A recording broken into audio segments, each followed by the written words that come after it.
Assalamualaikum warahmatullahi wabarakatuh. Saya Ekma Klisa Yuniar. NIM saya 20104111100. Di sini saya akan menjelaskan mata kuliah pengantar ilmu manajemen bisnis tentang teori evolusi manajemen. Yang pertama, perusahaan besar atau UMKM pasti melibatkan lebih dari satu orang dalam menjalankan bisnis. Meski itu anggota keluarga itu sendiri. Perlu adanya pengelolaan yang baik terhadap sumber daya yang ada, sehingga bisa berjalan sesuai tujuan pemilik. Pengertian manajemen menurut Park Vervloet, The Art of Getting Don't Talk People, yang artinya, manajemen adalah seni dalam mendapatkan sesuatu melalui orang lain. Evolusi pemikiran manajemen menurut Robbins dan Coulter pada tahun 2016. Yang pertama ada early management.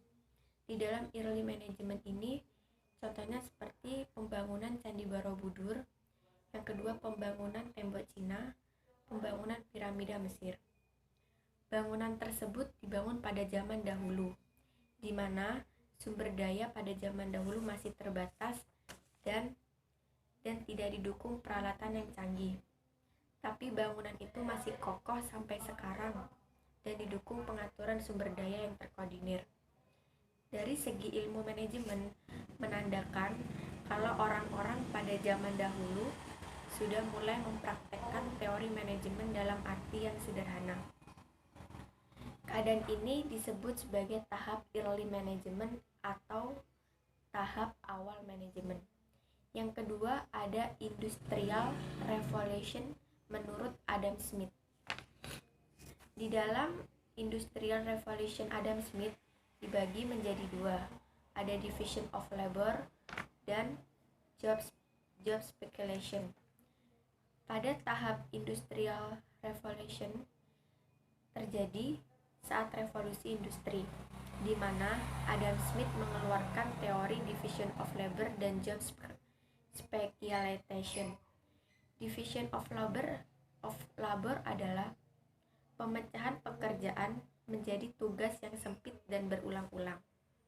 Dengan adanya division of labor, maka para pekerja akan melakukan pekerjaan yang sudah ditentukan dan tidak perlu melakukan pekerjaan-pekerjaan baru yang membutuhkan proses pembelajaran, sehingga dapat meningkatkan produktivitas pekerjaan.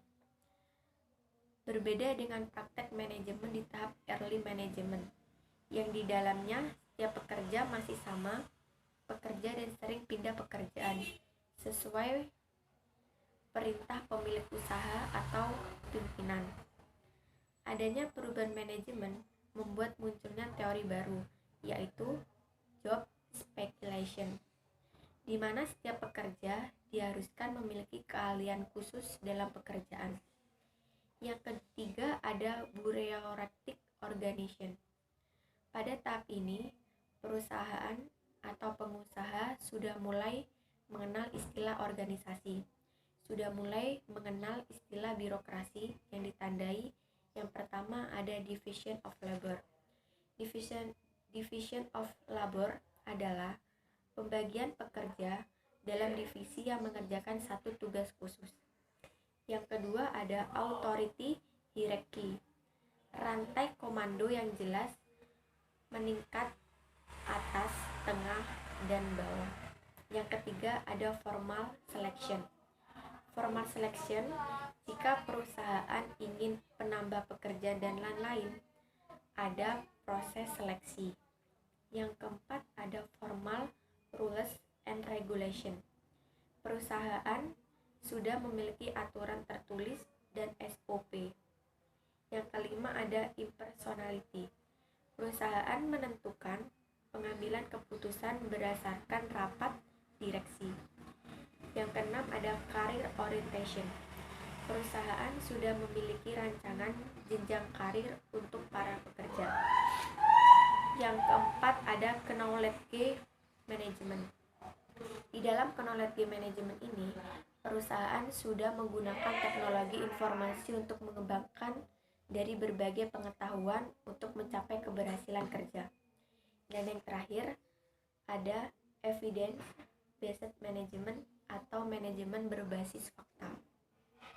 Di dalam evidence based management ini, proses pembuat keputusan manajemen berdasar pada apa yang sebenarnya berjalan daripada sesuatu yang terbaik, tetapi kekurangan bukti empiris atau pengambilan keputusan harus sesuai data real. Saya akan melanjutkan materi 4 tentang pengertian manajemen. Yang pertama, pengertian manajemen menurut para ahli. Saya akan menyebutkan salah satu menurut para ahli, yaitu menurut Mark Parker Connect, The Art of Getting Things Done Through People. Manajemen adalah seni dalam mendapatkan sesuatu melalui orang lain. Controlling penggunaan sumber daya untuk menyelesaikan tujuan. Yang pertama ada efektif. Efektif itu adalah mengerjakan sesuatu yang benar. Sedangkan efisien mengerjakan sesuatu dengan cara yang benar. Menurut Wibowo pada tahun 2019, efisien adalah menggunakan sumber daya secara bijaksana dan dengan cara cost efektif. Sedangkan efektif adalah membuat keputusan yang tepat dan dengan sukses mengimplementasikannya. Fungsi manajemen menurut G.R. Terry, fungsi manajemen ada 4. Yang pertama ada planning, organizing, actuating, dan controlling. Dan menurut Schermerhorn, fungsi manajemen juga ada 4. Yang pertama ada planning, organizing, leading, dan controlling. Dan menurut Ernest Dale, fungsi manajemen ada 4, yaitu planning atau perencanaan, organizing dan perorganisasian, staffing, penyusun kerja, directing, pengarahan, inovasi, reporting, penyajian laporan, controlling, pengarahan. Tipe manajemen secara vertikal. Saya jelaskan tipe manajemen secara vertikal itu bisa pakai grafik puncak gini. Jadi yang paling bawah itu first level manager. Jadi memasarkan barang dan jasa, contohnya seperti supervisor, line manager, section chef, office manager. Terus yang tengah itu ada middle level manager yang bertanggung jawab unit bisnis dan departemen utama. Contohnya itu seperti Manager Quality, Division Head, Director of Research Lab.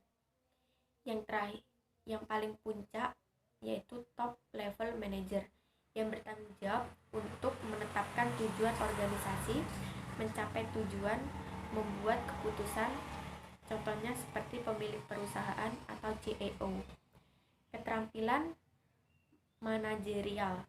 Menurut Wibowo pada tahun 2019, yang pertama ada conceptual skill, yaitu kemampuan untuk berpikir dan mengkonseptualisasi tentang situasi yang abstrak. Yang kedua ada human skill, kemampuan untuk bekerja secara individu maupun secara tim, termasuk kemampuan memotivasi dan memimpin. Yang ketiga ada technical skill, yaitu pengetahuan yang spesifik terhadap suatu pekerjaan. Contoh keterampilan manajerial. Contoh yang pertama ada conceptual skill, merancang strategi penjualan dan strategi promosi.